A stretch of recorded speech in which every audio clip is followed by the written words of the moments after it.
أعوذ بالله من الشيطان الرجيم بسم الله الرحمن الرحيم ومن يقتل مؤمنا متعمدا فجزاؤه جهنم خالدا فيها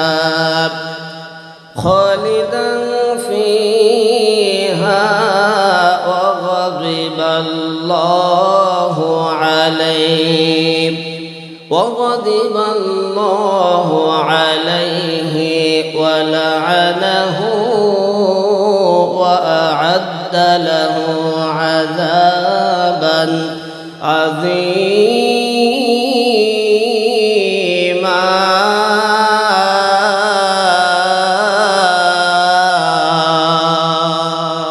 الله أكبر সূরা নিসা 93 নং আয়াতে কারিমা আল্লাহ পাক রব্বুল আলামিন জানিয়েছেন ওমাইয়াকুল মুমিনাম মুতাআম্মিদান, যারা জেনে বুঝে নিরপরাধ ইমানদার মানুষদেরকে হত্যা করে ফাজাযাউহু জাহান্নামু খালিদান ফিহা, তাদের জন্য আল্লাহ পাক রব্বুল আলামিন রেখে দিয়েছে জাহান্নামের শাস্তি। একদিন দুই দিনের জন্য না, অনদি অনন্তকালের জন্য খালিদান ফিহা। আমার ভাইরা, তাহলে এই জায়গা থেকে বোঝা যায় কোন মানুষ যদি নিরপরাধ ইমানদার বান্দাদের উপরে অত্যাচার করে, জুলুম করে, আমার আল্লাহ পাক রব্বুল আলামিন তাদেরকে কখনো ছাড় দেয় না। কথা বলেন ঠিক কিনা? আরো জোরে বলেন ঠিক কিনা? কারণ ইমানদার বান্দার বন্ধু হচ্ছে স্বয়ং আল্লাহ নিজে। কথা বলেন ঠিক কিনা? এজন্য এই ইমানদার বান্দার উপরে কেউ যদি অত্যাচার, নির্যাতন, জুলুম চালায়, আমার আল্লাহ পাক রব্বুল আলামিন তাদের কাউকেই এই পৃথিবীতে ছেড়ে দেয়নি, আজও কেউ অন্যায় করলে ছেড়ে দিবে না। কিয়ামত পর্যন্ত যদি কোনো মানুষ ইমানদারদের উপর অত্যাচার, নির্যাতন, জুলুম চালায়, আল্লাহ পাক তাদেরকেও ছাড়বে না। জবান ছেড়ে বলেন আল্লাহু আকবার। এবার ইতিহাসের কাছে আসেন। এই পৃথিবীতে একটা স্বৈরাচারী শাসক ছিল, কোরআনুল কারিমার ভাষায় যাদের পরিচয় দেয়া হয়েছে আসহাবুল উখদুদ। এই আসহাবুল উখদুদ জাতি সে সময়ের ইমানদার বান্দাদেরকে ধরে ধরে একটা গর্ত খনন করে ওই গর্তের মধ্যে আগুন জ্বালিয়ে দিয়ে সেই গর্তের মধ্যে ফেলে দিয়েছিল।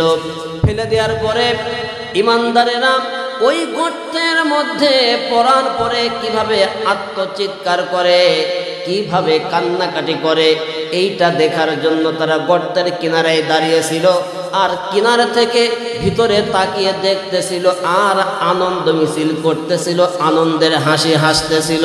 এবার পৃথিবীর ইতিহাসের সঙ্গে একটু মিলান। বর্তমানে পৃথিবীতে এমনও অনেক মানুষ আছে যারা অন্য মানুষের ক্ষতি করার পরে ওই লোকটা যখন কান্নাকাটি করে, যখন চিৎকার করে, পাশে দাঁড়িয়ে শয়তান লোকটা আনন্দের হাসি হাসে। কথা বলেন ঠিক কিনা? কথা বলেন, কথা বলেন। এরকম লোক আছে না নাই? তবে আপনাদের এলাকায় নাই, আলহামদুলিল্লাহ। কুষ্টিয়াতে অনেক আছে। আমার ভাইরা, এবার খেয়াল করেন, যখন তারা ইমানদার বান্দাদেরকে গর্তের মধ্যে ফেলে দিয়ে আনন্দ মিছিল করতেছিল, হাসাহাসি করতেছিল, আমার আল্লাহ পাক রব্বুল আলামিন সহ্য করে নাই। আল্লাহ পাক কি করলেন? মুহূর্তের মধ্যেই ওই গর্তের তলদেশে একটা ভূমিকম্প তৈরি করে দিলেন। ভূমিকম্প হওয়ার কারণে ওই গর্তের তলদেশের আগুন উপর দিকে উঠে আসলো, আর ওই ভূমিকম্পের কারণে ওই রাজার রাজপ্রাসাদ ভেঙে তছনছ হয়ে গেল। মুহূর্তের মধ্যে ধ্বংসস্তূপে পরিণত হয়ে গেল।